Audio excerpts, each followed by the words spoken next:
स्वागत है आपका इंडिया की बात में। मैं अभिसार शर्मा और आज मेरे साथ हैं भाषा और मुकुल। और जो तीन मुद्दे हम आपके सामने लेकर आए हैं, महाराष्ट्र और झारखंड में आगे कौन, भाजपा गठबंधन या इंडिया गठबंधन। मुद्दा नंबर 2, भारतीय जनता पार्टी के जहरीले बोल से सहयोगी दल भी परेशान, क्या राहुल और अखिलेश के पास है इसकी काट। और मुद्दा नंबर 3, बुलडोजर पर सुप्रीम कोर्ट का करारा प्रहार, तोड़ दी भाजपा की राजनीति। ये तमाम मुद्दे होंगे, मगर शुरुआत हम करना चाहते हैं महाराष्ट्र और झारखंड से। जी हां, झारखंड के पहले चरण के मतदान हैं वो समाप्त हो गए हैं। महाराष्ट्र को लेकर जोर आजमाइश हो रही है। भारतीय जनता पार्टी पुरजोर कोशिश कर रही है भड़काऊ मुद्दे उठाने की। कांग्रेस की आलोचना की जा रही है कि भाई जिस मुस्तैदी, किस ऊर्जा के साथ उन्हें मैदान में उतरना चाहिए वो ऊर्जा दिखाई नहीं दे रही है। ऐसे में सवाल यह किया जा रहा है कि इस वक्त आगे कौन है। क्या है इस मुद्दे का पंच, बताएंगी भाषा।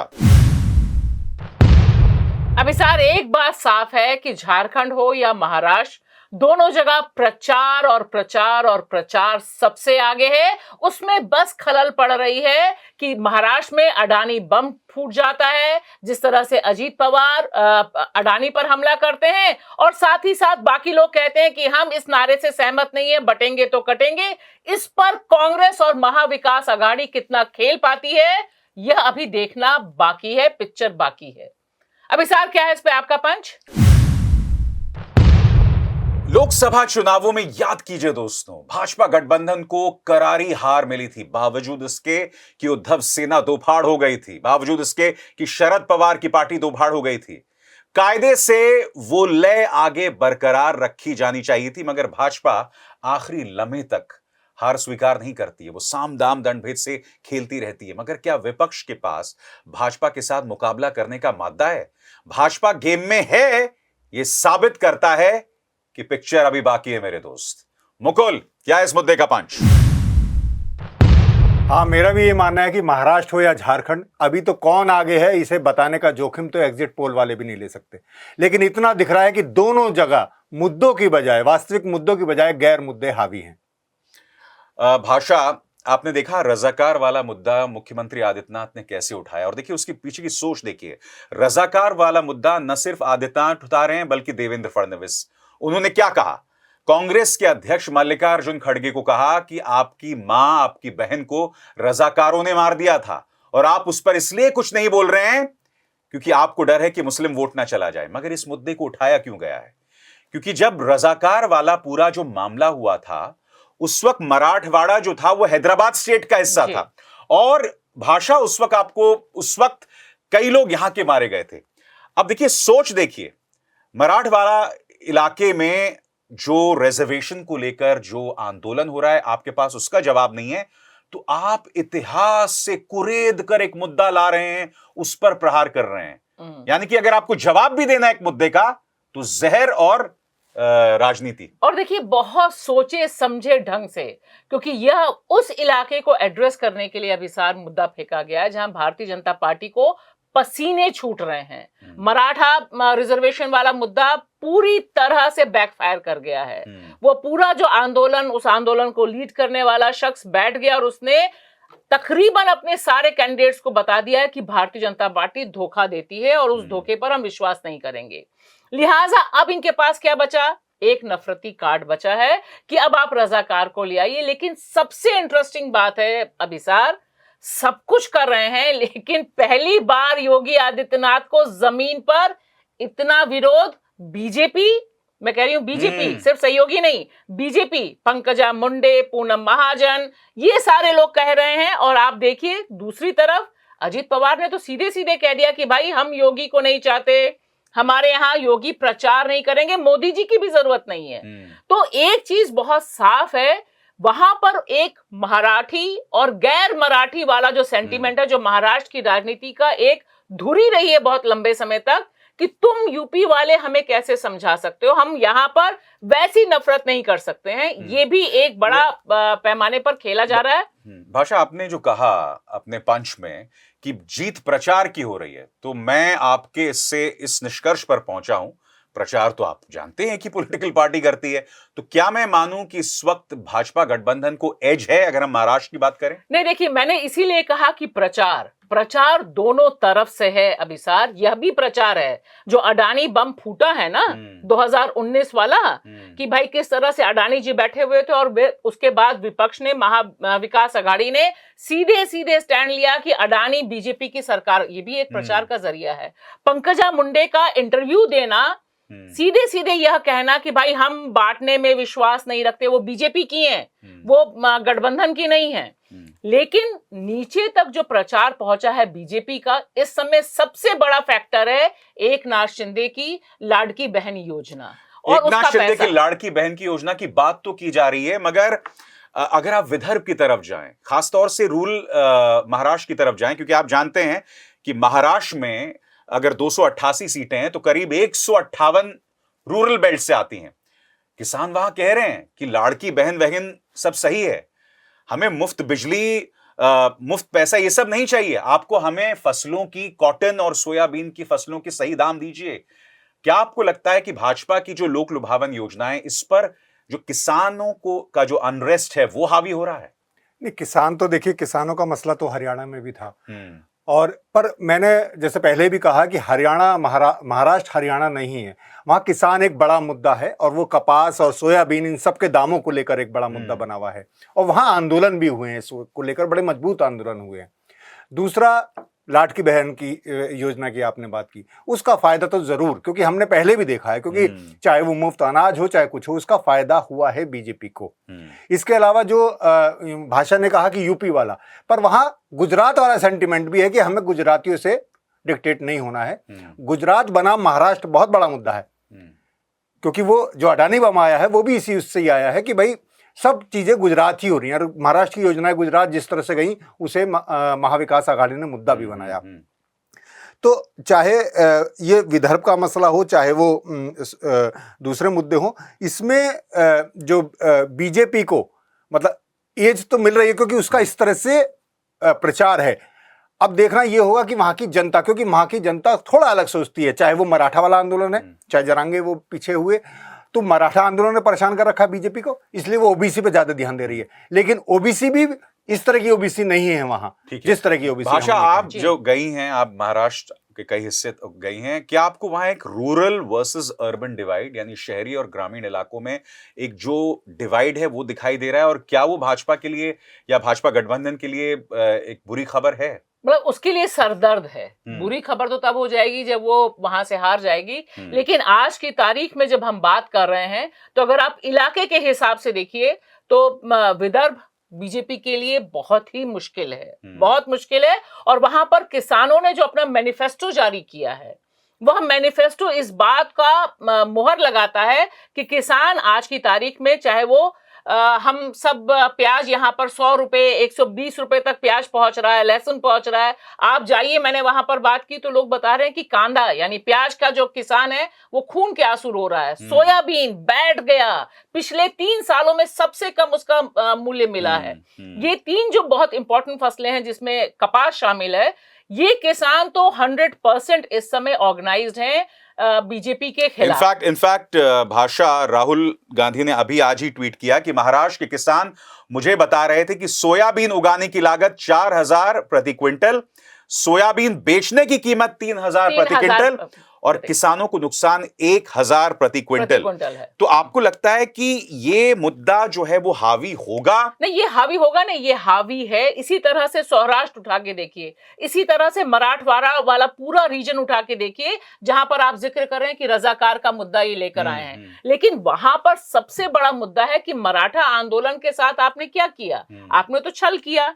उसको वोट में तब्दील करने के लिए जो महाविकास आघाड़ी की पूरी योजना है, पूरी जो टीम है, एक चीज बहुत यूनाइटेड है, वो है शरद पवार। शरद पवार लोकसभा चुनाव से लेकर आज की तारीख तक इकलौते ऐसे नेता हैं जो एक दिन घर में बैठकर या प्रेस कॉन्फ्रेंस करते हुए सिर्फ दिखाई नहीं दिए, वो लगातार जमीन पर हैं, सारी कॉन्स्टिट्यूएंसीज में जा रहे हैं, और उसका एक बहुत इंपैक्ट पड़ा है। भाषा यहां कह रही कि शरद पवार पूरी मुस्तैदी के साथ कर रहे हैं, मगर मैं वो जो एक साथ देखिए, विपक्ष का बहुत कुछ दांव पर है। भारतीय जनता पार्टी गठबंधन जीत गई तो बीजेपी अपने पुराने तेवर में आ जाएगी, जिसे कहते हैं प्री 2024 लोकसभा इलेक्शंस वाले जो तेवर थे। यानी कि फिर वो जो 60 सीटों को नुकसान हुआ है वो उनके लिए कोई मायने नहीं रखेगा।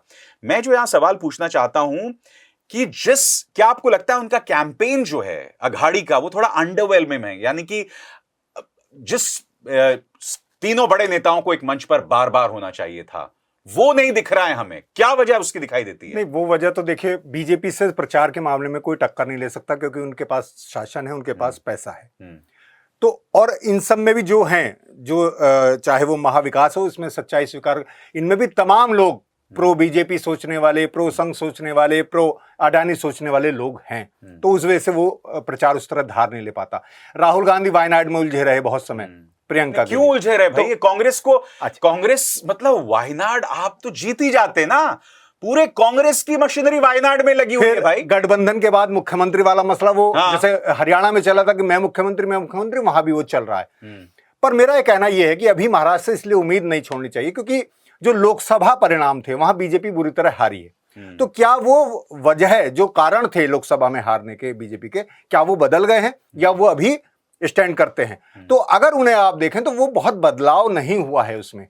तो इस वजह से महागठबंधन, वो जो महाविकास है, उसे एज है, क्योंकि वो जो कारण थे, चाहे गुजरात वाला मसला हुआ, जो योजनाएं गई, चाहे वो शिवसेना, और वो जो सहानुभूति लहर है उद्धव के प्रति और शरद के प्रति, वो अभी भी कायम है। मैं चेहरों की बात करना चाहूंगा भाषा की। सबसे पहली बात, राहुल, जो हम उम्मीद कर रहे थे कि महाराष्ट्र में खासतौर से ये लोकसभा में उन्हीं की सोच कि संविधान खतरे में है, उसका असर, उसका फायदा हुआ। राहुल को जिस अग्रेशन के साथ मैदान में होना चाहिए था वो नहीं दिखा रहे हैं। क्या मतलब पूरी मशीनरी वायनाड में लगी है, वो वजह है, या राहुल के गायब होने की कोई और वजह आपको दिखाई देती है? देखिए, मुझे लगता है कि यहाँ पर एक सोची समझी रणनीति भी है। यहाँ पर वह राहुल बनाम मोदी का चुनाव नहीं चाहते हैं, शरद पवार हो या उद्धव ठाकरे हो, क्योंकि इससे उन्हें लगता है कि नुकसान होगा। और जहां तक आप देखिए, मैं जो मुकुल कह रहे हैं कि क्या आप कह रहे हैं वो स्थानीय मुद्दों तक उनका ये कहना है कि इसे मराठा सम्मान से जोड़ना है, कि ये जो छल किया गया है वह छल ऐसा है कि, और उससे भी बड़ा बात या दांव जो खेला है उद्धव ने और शरद पवार ने, जो समझना जरूरी है, ये उनके अस्तित्व की लड़ाई है। कांग्रेस के लिए अस्तित्व का मतलब होता नहीं है ज्यादा।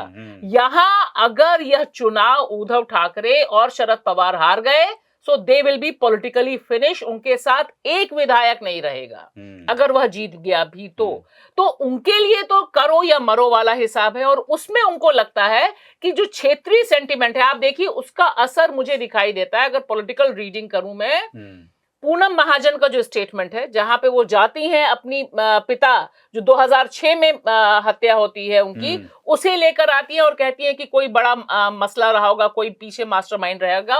उसके बाद पंकजा मुंडे का यह कहना, बटेंगे तो कटेंगे, हमारा नारा नहीं है, हम इससे सहमत नहीं है। और उधर आप देखिए कि अजित पवार की जो पूरी टोली है वो इसके साथ जुड़ी है। और मैं महाराष्ट्र में, मुंबई में थी, 3 जो विधायक वहां से लड़ रहे हैं जो बीजेपी के हैं, उन्होंने कहा कि हमने अपने इलाके में यह पोस्टर नहीं लगाया है, कटेंगे तो बटेंगे, क्योंकि यह महाराष्ट्र की राजनीति के लिए बड़ा खतरनाक हो जाएगा और यह हम इसको कैच नहीं करा पाएंगे, क्योंकि यहाँ पर हमारा नेता योगी आदित्यनाथ, ऐसा लगता है भाजपा जो है ना, वो भाजपा जो है वो किसी और गोले में है। वो फिल्म पीके का डायलॉग है ना कि हम किसी और गोले से हैं, भाजपा किसी और गोले में है। देवेंद्र फडणवीस को देखिए, वही औरंगजेब मुस्लिम जो है वो राज करेगा, वही सोच दिखाई देती है एक तरह से। उसका जो गोला है ना यहाँ महाराष्ट्र में अभिसार, उसका गोला आरएसएस है, राष्ट्रीय स्वयंसेवक संघ है।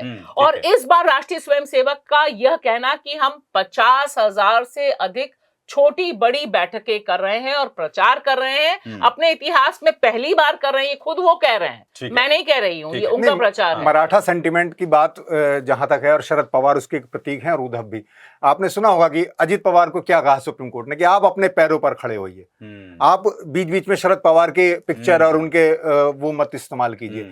तो वहां शरद पवार अभी एक बड़ा कद्दावर नेता के तौर पर हैं, और उद्धव तो वही है कि मराठा सेंटिमेंट बहुत है। इसी वजह से वो, चाहे योगी की सभाएं कम हो रही हो अब, और यह चाहे मोदी जी और गृह मंत्री को बहुत पसंद ना मुझे एक बात बताइए आप मुकुल, क्या आपको लगता है कि अभी एक बहुत जबरदस्त, मैं कहता हूं, अघाड़ी को अगर बहुमत मिल भी जाता है तो क्या मुख्यमंत्री को लेकर गठबंधन में जूतम पैजार होने वाली है? क्योंकि हम जानते हैं कांग्रेस के अंदर पूरा जो नाना पटोले फैक्शन है, उनकी अपनी महत्वाकांक्षाएं हैं। कायदे से उन्हें उद्धव के चेहरे के साथ उतर जाना चाहिए था, क्योंकि उद्धव थे आपके। तो क्या उसको लेकर अभी एक बड़ी दिक्कत आने वाली है? इसकी भविष्यवाणी तो अभी नहीं की जा सकती, और मुझे सोचना ये चाहिए कि हरियाणा से सबक लिया होगा शायद कांग्रेस ने, पर कितना होता है।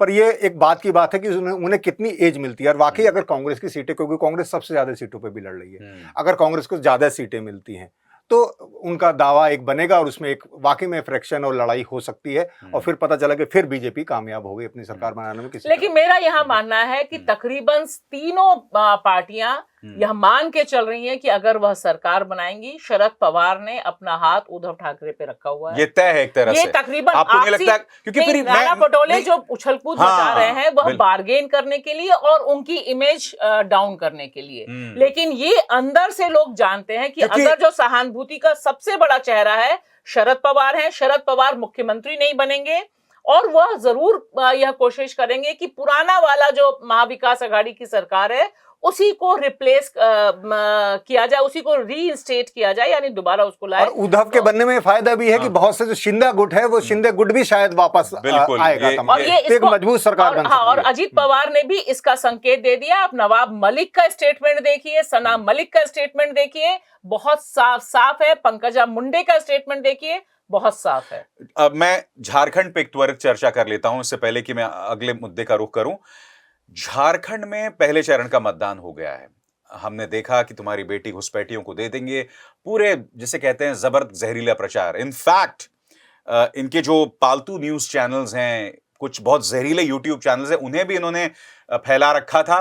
ये लोग आदिवासियों इंटरव्यू के एक भी केस नहीं लेकर आ पाए जहां किसी की बेटी घुसपैठी ने बंधक बना ली हो।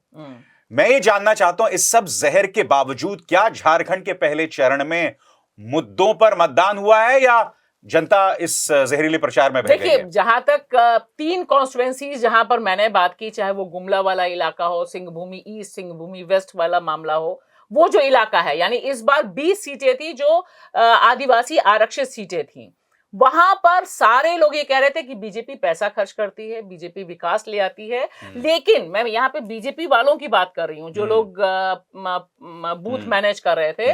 लेकिन इस बात पे हम बिल्कुल सहमत नहीं हैं कि घुसपैठी आए और हमारी बेटियों को ले गए। ऑन रिकॉर्ड बोलने को बीजेपी के आदिवासी जो प्रवक्ता है वह तैयार नहीं हुए।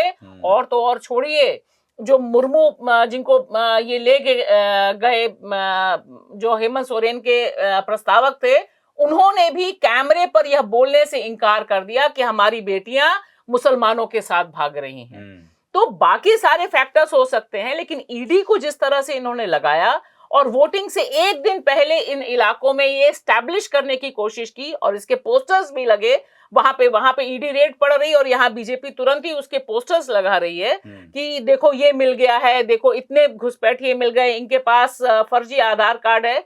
अब उसका क्या असर पड़ा होगा, यह तो एक तरफ ये ईडी का इस्तेमाल था, दूसरी तरफ आप जानते हैं ठीक 1-2-3 दिन पहले वोटिंग के जो उनके करीबी हैं श्रीवास्तव, उन पर इनकम टैक्स की रेड है। ये जो साफ तौर पर एजेंसी इसका इस्तेमाल खास तौर से झारखंड में दिखाई दिया, क्योंकि मुख्यमंत्री भी जेल में थे, इसका असर क्या हुआ है जमीन पर? नहीं, इसका असर तो देखिए, वो एक तरह से घोषित करना चाहते हैं कि भ्रष्टाचारी हैं ये सरकार, ये घुसपैठी आए हुए हैं। इनका असर एक उस तरह के जो उनकी जो प्रचार है, उनका जो समय है उन पार्टियों का, वो समय लेना चाहते हैं कि वो इन सब में उलझे रहें। प्रचार वो होता है, हमेशा हुआ है। तो एक तो ये फायदा मिलता है, दूसरा एक जनता में थोड़ा सा ये बनाने में कि भाई ये सब ऐसा ही मामला है। और देखिए ईडी जो कर रही है, अगर वो सही कर रही होगी कुछ पर, लेकिन अब ये दांव बार बार नहीं चलेगा। चाहे जैसे आपने बेटी उठाने वाला मामला कहा कि बेटियों को घुसपैठिया ले जाते हैं, वो मंगलसूत्र वाला याद ही है आपको। पर ये लोग लगातार, इन्हें लग रहा है कि पता नहीं क्या फीडबैक इन्हें मिलता है कि शायद इसी प्रचार से इन्हें फायदा मिलता है। पर जैसे भाषा भी कह रहे हैं कि जो आदिवासी बहुल क्षेत्रों में इस बार चुनाव हुआ पहले, उसमें मुझे नहीं लगता कि ये कोई मुद्दा चला है घुसपैठिए वाला। नहीं, मगर विपक्ष को तो इस पे एक बहुत क्रिएटिव अंदाज में जवाब देना चाहिए। जैसे मैंने देखा था, एक इमरान प्रतापगढ़ी कहीं रैली कर रहे थे, तो वो भारत का मानचित्र ले आए और बोलने लगे, भाई आप बताइए झारखंड कहाँ है? झारखंड के साथ किस देश की सीमा जुड़ी हुई है? तो घुसपैठिए कैसे आएंगे, और अगर घुसपैठिए आए तो कैसे पहुंचे? तो विपक्ष को भी थोड़ा क्रिएटिव होना पड़ेगा इस तरह के दुष्प्रचार के जवाब देने के लिए। मुझे लगता है कि झारखंड में जिस भाषा में हेमंत सोरेन ने जवाब दिया, दरअसल वह झारखंड का बुनियादी नेचर है। अगर आप एक कुछ बेल्ट्स को, जो इंडस्ट्रीज बेल्ट हैं जैसे हजारीबाग और वो इलाके जहां पर भाजपा का पुराना काम रहा है, मारवाड़ियों का पूरा बहुल रहा है, वो अगर इलाका आप छोड़ दें, तो जिस भाषा में हेमंत सोरेन समझा रहे थे, मैंने बहुत ध्यान से सुना उनके तमाम भाषणों को, और गुमला में जिस तरह से उन्होंने जवाब दिया या बाकी इलाकों में दिया कि आप ढूंढ के निकालो घुसपैठिया, आप तो यहीं के हो, हम तो यहीं के हैं, वो तो बाहर से आए हैं, आपने कितने घुसपैठिए देखे, हाथ उठाओ। तो ये जो एक आप सीधे सीधे कन्वर्सेशन में जाते हैं, डायलॉग में जाते हैं, लेकिन तो क्या जमीन पर वो जवाब दिख रहा है हेमंत सोरेन का, जेएमएम का, कांग्रेस का, वो असर दिख रहा है? देखिए, काटने की इन्होंने संथाल को बहुत कोशिश की, इसीलिए चंपई सोरेन को ले गए, क्योंकि पिछली बार 0 सन्नाटा थे संथाल बेल्ट में बीजेपी। आप ध्यान दीजिए, और जिस तरह से इन्होंने जो छात्र संगठन के साथ समझौता किया है, आज उसका इंटरव्यू भी मैं पढ़ रही थी, वह भी कह रहे हैं कि ये घुसपैठिए वाला हमारे लिए काउंटर प्रोडक्टिव हो गया है, क्योंकि लोग सोच रहे हैं कि ये दूसरी दिशा में ले जा रहे हैं। हम तो अपने अधिकार मांग रहे थे, ज्यादा पैसे मांग रहे थे, इंडस्ट्रीज मांग रहे थे, तो अभी के फिलहाल तो ऐसा लग रहा है कि एक काउंटर नैरेटिव बिल्डअप किया है। लेकिन जो व्हाट्सएप यूनिवर्सिटीज हैं और जो नफरती यूनिवर्सिटीज हैं अभिसार, क्योंकि ये ध्यान दीजिए कि 28% ही आदिवासी हैं, बाकी जो सीटें आरक्षित हैं वो भी कम सीटें आरक्षित हैं, बाकी सीटों पर तो इनका असर पड़ेगा ना। चलिए, अब हम रुक करेंगे अपने दूसरे मुद्दे का, भारतीय जनता पार्टी और उसके नेता, उनके जहरीले बोल, और अब तो उनके सहयोगी दल भी शर्मिंदा हो रहे हैं। पंकजा मुंडे कह रही हैं कि बटेंगे तो कटेंगे, नहीं चलेगा। आपने कभी एकनाथ शिंदे को इस तरह के जहरीले बयान देते हुए नहीं देखा। मगर सवाल यह कि भाजपा सुधरेगी कब, और उससे भी बड़ा सवाल, क्या राहुल गांधी, अखिलेश यादव के पास इन जहरीले बोल का जवाब है? यह मत भूलिए, उत्तर प्रदेश के प्रयागराज में यूपीपीएससी को लेकर आंदोलन चल रहा है, और उसमें आप लगातार देख रहे हैं छात्र क्या कह रहे हैं, ना बटेंगे ना हटेंगे। यानी कि भाजपा का जो नारा है वो इन्हीं पर इस्तेमाल किया जा रहा है। क्या इस मुद्दे का पंच बताएंगे मुकुल? हाँ, मेरा मानना यह है कि कुछ असहयोग किया जा रहा है, कुछ असहमति जताई जा रही है सहयोगी दलों द्वारा और बीजेपी के द्वारा भी, लेकिन ये दिखावा ज्यादा है, क्योंकि बोली से ज्यादा मैं समझता हूं कि विचारधारा खतरनाक है, और वो उस विचारधारा के साथ डटकर खड़े हैं, लगातार खड़े हैं जब तक सरकार है। तो वो आगे के लिए सोच रहे हैं कि अगर मान लीजिए कुछ गड़बड़ होता है तो हम कहीं और जा सकते हैं, लेकिन ये एक दिखावा है, और वो जब बीजेपी के साथ हैं तो इस तरह के बोल की विरोध करने से कोई ज्यादा फायदा है नहीं। भाषा, क्या है इस मुद्दे का पंच? देखिए, मेरा मानना है कि राहुल हो, अखिलेश हो, या पूरा का पूरा इंडिया गठबंधन हो, इसका जो काउंटर एक साथ उन्हें करना चाहिए था वो अभी तक नहीं कर पाए। अलग अलग स्लोगन्स हैं, डरोगे तो मरोगे वाला आया है, साथ रहोगे तो जीतोगे आएगे, लेकिन उसका जो प्रचार जमीन पर होना चाहिए था वह नहीं है। जबकि एनडीए में ही आपस में जो फूट है वह बहुत तगड़ी है, और एक मैसेज बहुत क्लियर है कि इस तरह का नफरती कैंपेन महाराष्ट्र, उत्तर प्रदेश से उधार लेने को तैयार नहीं, उसके साउंड्स दूसरे हैं। अभिसार, क्या है इस पे आपका पंच?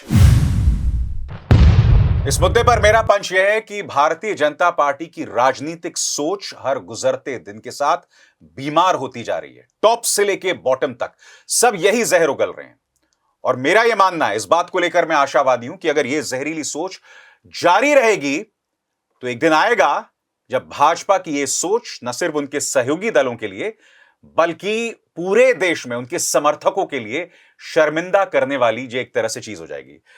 भाषा, मैं एक बार फिर जिक्र करना चाहूंगा रजाकार वाला जो मुद्दा योगी आदित्यनाथ जिक्र करते हैं, वो प्रहार करते हैं मल्लिकार्जुन खड़गे पे। देखिए, आपके परिवार वालों को तो रजाकार जो है उन लोगों ने मार दिया, मगर देखिए इसके जरिए एक क्या सोच और एक क्या सबक मिलता है कि मल्लिकार्जुन खड़गे को, परिवार को रजाकारों ने मार दिया। वो चाहते तो मन में मुसलमानों के लिए जहर भर सकते थे, मगर उन्होंने ऐसा नहीं किया। उनके बेटे ने भी यही बात कही है, बहुत अच्छी बात हाँ, कि भाई हम चाहते तो ऐसा कर सकते थे, मगर उन्होंने ऐसा नहीं किया। यानी कि देखिए, जहरीली सोच को लेकर भाई खड़गे तो भुक्तभोगी है ना, मगर वो मन में चाहते तो वो जहर भर सकते थे। मगर रजाकार अलग है और देश का एक मुसलमान एक अलग है। मगर ये कहीं ना कहीं एक सबक है कि वो जहरीली सोच के क्या मायने हैं। हाँ, और देखिए इसी क्रम में यह भी समझना जरूरी है कि आप अपनी पॉलिटिक्स के लिए कितना नीचे गिर सकते हैं। आप एक विपक्ष की पार्टी के इतने कद्दावर नेता को सीधे सीधे डिह्यूमनाइज कर रहे हैं कि अरे भाई तुम्हें जिसने मारा तुम उसी को पक्ष में ले रहे हो, तुम वोट बैंक पॉलिटिक्स खेलते हो। और ये बोल कौन रहा है अभी सर? योगी आदित्यनाथ जो पहले दिन से सिर्फ और सिर्फ हिंदू वोटों के लिए पॉलिटिक्स खेल रहे हैं, क्योंकि यह चुनाव, यह जो नारा है अपने आप में बटेंगे तो कटेंगे, क्यों लाया गया है और क्यों आरएसएस ने इस पर मुहर लगाई है? क्योंकि उनको लगता है कि सारे हिंदू दलित मंदिर में नहीं जा सकते। यह अलग बात है, वहां पे बजरंग दल खड़ा हो जाएगा, वहां पे तमाम दल खड़े हो जाएंगे, लेकिन यहां पर वो कहेंगे हम सारे हिंदू एक हैं। और बांटने वाला कौन है? जो उनके लिए कास्ट सेंसस। तो ये एक नारा ऐसा पेश किया गया था जिसके जरिए वो कांग्रेस का कास्ट सेंसस का विरोध कर सके, कांग्रेस का जिसकी जितनी आबादी उसकी उतनी हिस्सेदारी का विरोध कर सके, और सबसे बड़ी बात रजाकार वाला मुद्दा सामने लाकर उन्होंने सोचा कि जो मराठा हमसे नाराज हैं, क्योंकि रजाकार यानी किसके लिए? बाकी मध्य प्रदेश के लिए, महाराष्ट्र के लिए नहीं है। मुझे ऐसा लगता है मुकुल कि देखिए ये जो भाजपा के जो जहरीले बोल हैं, हम देख रहे हैं सहयोगी दल असहज हैं, पंकजा मुंडे, अजीत पवार, एकनाथ शिंदे, उनमें असहजता दिखती है, मगर मुझे लगता है इसको लेकर एक फाइट बैक जनता से आना पड़ेगा। मसलन प्रयागराज में यूपीपीएससी के खिलाफ जो 2 शिफ्ट्स में एग्जाम करने को लेकर जो आंदोलन हो रहा है, वहां पर कहीं ना कहीं योगी आदित्यनाथ की सोच को चुनौती दी जा रही है कि ना बटेंगे ना हटेंगे और हम जुड़ेंगे और जीतेंगे।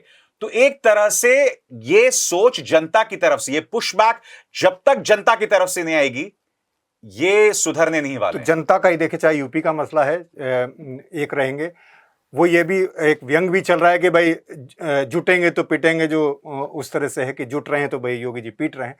पर जनता का फीडबैक है, इसी वजह से पंकजा मुंडे या अजीत पवार को कहना पड़ रहा है। अगर जनता का फीडबैक नहीं होता तो वो उनसे, वो खुद ऐसा, उनकी विचारधारा ऐसी नहीं कि उससे असहज है। नहीं तो इस फीडबैक से खुद को दूर क्यों रख रही है बीजेपी? क्यों इतना बीजेपी? देखिए बीजेपी को तो अभी समझ में, जो उनकी एक राजनीति है वो तो 100 साल से यही है, जो आरएसएस से चली आ रही है। उनकी राजनीति यही है, मंगलसूत्र से वो घुसपैठिया तक ही आए। तो मैं यही कह रहा हूं कि ये इन लोगों को फीडबैक मिल रहा है, तभी ये इससे विचारधारा से थोड़ा सा अलगाव कर रहे हैं, वरना ऐसा नहीं है। रजाकार का मुद्दा, मुझे लगता है कि इसमें तो खड़गे साहब के बड़प्पन की तारीफ करनी चाहिए। तो क्या कल को ये पूछेंगे कि राहुल जी से कि भाई आपके इंदिरा गांधी को तो उन्होंने मार दिया और राजीव गांधी को वहां बम छोड़वा दिया गया? पूछ लिया उन्होंने कहा कि उन्होंने उन्हें माफ किया, सपोर्ट कर रहे हैं और आपको तो ठीक है, ये देश ऐसे ही है। और ये जो खालिस्तानी है या रजाकार है, वो ना तो सिख हैं ना वो मुसलमान है, उस तरह से उन्हें अलग करके देखा जाना चाहिए। इस तरह से सबको एक खाने में रखने की कोशिश है, ये बहुत खतरनाक है। पर बीजेपी को कुछ और नहीं आता है, इसलिए वो बार बार वो करेगी, और जब तक उसे जनता जवाब नहीं देगी तब तक वो नहीं सुधरेगी। अच्छा, और ये इसलिए भी किया जाता है भाषा, क्योंकि आपको मुद्दों से बचना है। अब देखिए आपके राज्य में छात्र प्रदर्शन कर रहे हैं, मुख्यमंत्री आदित्यनाथ का एक बयान नहीं है उस पर, उनकी एक प्रतिक्रिया नहीं है, उनकी सरकार की तरफ से एक सरकारी प्रतिक्रिया आई है, वो एक अलग मुद्दा है। बुलडोजर को लेकर इतना करारा तमाचा सुप्रीम कोर्ट ने मारा है, ठीक है, उसको लेकर आपके मुंह से एक शब्द नहीं निकला, जबकि हर जगह चलता था बाबा का बुलडोजर, बाबा का बुलडोजर। तो आप मुद्दों से जुदा हैं और आपके पास एक ही तरीका है लोगों का ध्यान भटकाने का कि बटेंगे तो कटेंगे, और यही जहरीले बयान। क्योंकि देखिए इसके बिना उनके पास महाराष्ट्र में कम से कम बेचने के लिए कुछ नहीं है, और इसी तरह से झारखंड में भी अभिसार उनके पास बेचने के लिए कुछ नहीं है। तभी वहां पर हेमंत विश्व शर्मा जो असम के मुख्यमंत्री हैं, वह आके कहते हैं कि जैसे आपने बाबरी को हटा दिया, यहां से अब्दुल को हटा दो। तो आप देखिए कि एक ही पैटर्न है, क्योंकि उनके दिमाग में ये बैठ गया है कि आज की तारीख में वह विकास की बात नहीं कर सकते, क्योंकि विकास की बात करेंगे तो अडानी के विकास की बात हो जाएगी, अडानी बम फूट जाएगा। हमें यह भी ध्यान रखना है कि महाराष्ट्र पॉलिटिक्स में पहली बार है, यह पहली बार आज तक किसी भी स्टेट पॉलिटिक्स में है कि एक इंडस्ट्रियलिस्ट का नाम इस तरह से आया कि उसने कैसे सरकार बनाई और किस तरह से उद्धव ठाकरे ने कहा कि मैंने इनके लिए तैयार नहीं हुआ इसलिए मेरी सरकार गिरा दी। अडानी ने गिराई, बीजेपी ने नहीं गिराई। ये जो पूरा स्लोगन है, ये अपने आप में बिल्कुल दूसरे ढंग का स्लोगन है अभिसार, और इसलिए ये हिंदू और मुसलमान कर रहे हैं। देखिए, झारखंड में हिंदू मुसलमान कभी नहीं हुआ।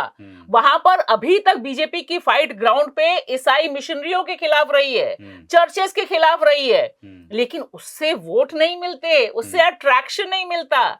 ईसाइयों को आप खौफनाक ढंग से नहीं दिखा सकते हैं। इसलिए इस बार चुनाव में इन्होंने पूरी रणनीति चेंज कर दी। 2019 के चुनाव से अब तक यहां पर भी इन्होंने मुसलमान मुसलमान मुसलमान कर दिया, क्योंकि इनको लग रहा है कि हिंदू को, आदिवासी को, आप सोचिए, इन्होंने आदिवासी के लिए मोदी जी ने क्या कहा, एक रहेंगे तो सेफ रहेंगे। अरे मोदी जी, आदिवासी एक ही हैं और वो कभी उस तरह से एक नहीं हो सकते, क्योंकि सबके सेक्शंस अलग अलग हैं, संथाल अलग है, ये जो बाकी अलग प्रधानमंत्री नरेंद्र मोदी का स्लोगन था, एक हैं तो सेफ हैं, मैं आपसे जानना चाहता हूं, राहुल गांधी ने जिस तरह से उसका जवाब दिया कि एक हैं तो सेफ हैं, मतलब एक में उन्होंने तस्वीरें दे दी, डोभाल, माधवी बुश, अडानी, प्रधानमंत्री मोदी, गृह मंत्री अमित शाह। ये जिस तरह से जवाब देना है, मेरे ख्याल से ये तरीका होना चाहिए, बहुत इसका अच्छा जवाब तरीका देना है। जुड़ेंगे तो जीतेंगे, एक है तो सेफ, और एक कौन है, उन्होंने जो उसका बाकायदा डिस्क्राइब किया, ये बहुत जरूरी है। मुझे लगता है कि ये आगे, और ये सिर्फ चुनाव तक नहीं रहना चाहिए, क्योंकि ये बात चुनाव तक नहीं थमेगी कि आपका आज चुनाव हो गया तो ये चीजें आगे बढ़ानी, क्योंकि उन्हें यही मुद्दा रखना। जैसे आपने भी कहा कि ये मुद्दे रखने से एक सुविधा ये है कि आपको दूसरी बातें मुद्दों की नहीं करनी होती, ये सारे मुद्दे रहते हैं। और उन्हें कई बार ये फीडबैक भी मिलता है कि जो नेगेटिव जैसे बटेंगे तो कटेंगे, ये लोगों को आकर्षित करता है। बिल्कुल। तो नेगेटिव चीजें जल्दी आकर्षित करती है, आदमी की फितरत है। मगर उस नेगेटिव में होता है ना कि आप देश की जनता को गालीबाज बना रहे हो, आप देश की जनता को डरा रहे हो, धमका रहे हो। जब एक देश की जनता 24 घंटे डर में रहेगी तो भाई क्या विकास होगा, तो नाज़ी जर्मनी बनेगा। नफरत में, और उसमें भी सबसे ज्यादा युवाओं की मुझे इतनी चिंता है। मैं महाराष्ट्र के जिस इलाके में गई, मुंबई में गई, जहां वहां जो नौजवान है, और खास तौर से यूपी, झारखंड, बिहार से जो लोग आए हैं, नौजवान 21 से लेके 25 तक, वो कोई असली में अपनी उम्र को जीने वाला नौजवान ही नहीं रह गया। वो व्हाट्सएप यूनिवर्सिटी वाला नफरती नौजवान हो गया है, जो पूरे समय उसी ढंग से सोच रहा है। और जब आप पूछिए उससे कि आपका मुसलमान दोस्त है कि नहीं है, नहीं है, तो अभी हमने हटाया नहीं है, लेकिन जरूर आ गया है। तो ये जो लेकिन है ना, यही सबसे बड़ा काटने वाला है। तो इस जहर का जवाब बुद्धिमत्ता से गढ़े गए स्लोगन्स होंगे, और बहुत बड़ी चुनौती विपक्ष के सामने आपको लगता है? स्लोगन भी गढ़े जाएंगे और जमीन पर प्रयास लगातार, जैसे वो करने पड़ेंगे, करने पड़ेंगे। जैसे शाखाएं लगती हैं उनकी, सुबह की फेरी निकलती है, आपको भी मुझे लगता है सेवा दल वाला पुराना कुछ काम करने होंगे, जमीन पर जाना होगा और लगातार करना होगा, चुनाव दर चुनाव नहीं, लगातार ये एक प्रोसेस में रहेगा, तभी इस देश की दशा सुधर सकती है। और हम रुक करते हैं अपने तीसरे मुद्दे का, और वो है बुलडोजर पर सुप्रीम कोर्ट का ऐतिहासिक फैसला। आप कह सकते हैं कि हुजूर आते आते बहुत देर कर दी, क्योंकि बुलडोजर के नाम पर आप जानते हैं कितनी जहरीली राजनीति हुई है। न्यूज चैनल्स ने किस तरह का गंध चलाया है बाबा का बुलडोजर, और सबसे बड़ी बात, भाजपा का जो समर्थक वर्ग है अंतर्राष्ट्रीय तौर पर उसे एक उपलब्धि के तौर पर पेश कर रहा था। हमारा जो मीडिया है वो बुलडोजर पर चढ़कर जो एक तरह से जर्नलिज्म कर रहा था। क्या इस बड़े फैसले का पंच बताएंगी भाषा? अभिसार, ये बहुत जरूरी फैसला है, हालांकि बहुत देर कर दी उन्होंने इस फैसले तक पहुंचते पहुंचते। और इस फैसले में भी, क्योंकि बुलडोजर एक राजनीति है, बुलडोजर कोई अधिकारी अपने आप फैसला करके बुलडोजर नहीं चला रहा था, और वो जो राजनीति करने वाले लोग हैं उनको बख्श दिया गया है, उनके ऊपर कोई कदम नहीं उठाया गया है, ना ही यहां पर इंडिकेशन भी दिया गया है कि इस तरह की जो पॉलिटिक्स हो रही है वह देश के लिए खतरनाक है। और दूसरा बहुत अहम मिसिंग फैक्टर है कि जितने घर गिराए गए, जो नाइंसाफी हुई, उनका होगा तो होगा क्या? अभिसार, क्या है इस पे आपका पंच? सुप्रीम कोर्ट का ये जो फैसला आया है उसने कहीं ना कहीं बीजेपी को तो एक्सपोज किया ही है, उसकी हम चर्चा कर रहे हैं, मगर सबसे ज्यादा एक्सपोज गोदी मीडिया हुआ है। क्योंकि आप इस बात पर गौर करें कि गोदी मीडिया ने टीआरपी हासिल करने के लिए बुलडोजर को कितना एक तरह से उसका इस्तेमाल किया, उसका जिक्र किया, मगर जैसे ये फैसला आता है उस पर बहुत कोई गंभीर चर्चा भी नहीं होती। इनफैक्ट कुछ इक्का दुक्का चैनल्स में ये भी देख रहा था कि इससे प्रधानमंत्री नरेंद्र मोदी और मुख्यमंत्री आदित्यनाथ को फायदा है, तो ये तक बातें की जा रही थी। क्या इस मुद्दे का पंच बताएं मुकुल? हाँ, मेरा भी कहना यह है कि देर आए दुरुस्त आए, लेकिन मैं बहुत उत्साहित नहीं हूं क्योंकि हाकिम के मुंह खून लग गया है, बुलडोजर को खून लग गया है और ये रुकने वाला नहीं है। वो कोई ना कोई चोर दरवाजा, चोर रास्ता निकाल लेंगे। बुलडोजर पे इतना बड़ा फैसला, मगर बताइए साहब, जिस बुलडोजर को लेकर आपने अब तक इतनी डिबेट्स की, गोदी मीडिया पर उस पर चर्चा से ही गायब था शाम को। वो इक्का दुक्का चर्चाएं थी, मैंने आपको बताया था शो से पहले, एक न्यूज चैनल का स्क्रीनशॉट दिखाया था, उसमें भी प्रधानमंत्री नरेंद्र मोदी और योगी आदित्यनाथ की तारीफ है, यानी कि हद है बिल्कुल। अब बेचारे करते क्या, क्योंकि बुलडोजर अन्याय के पक्ष में वो तो इतने ज्यादा खड़े हो गए थे अभिसार, क्योंकि आप सोचिए कि एक एंकर, वो दृश्य मेरे दिमाग से कभी हट नहीं सकता है, वह महिला एंकर खड़े होकर बुलडोजर पर कह रही है, देखिए मैं आपको दिखा रही हूँ लाइव कवरेज, अब ये बुलडोजर ये घर गिराने वाला, अरे ये घर कैसे रह गया। बिल्कुल, ये एक कितना निम्न स्तर की पत्रकारिता का एक दृश्य है जो फ्रेम करके मढ़वा लेना चाहिए।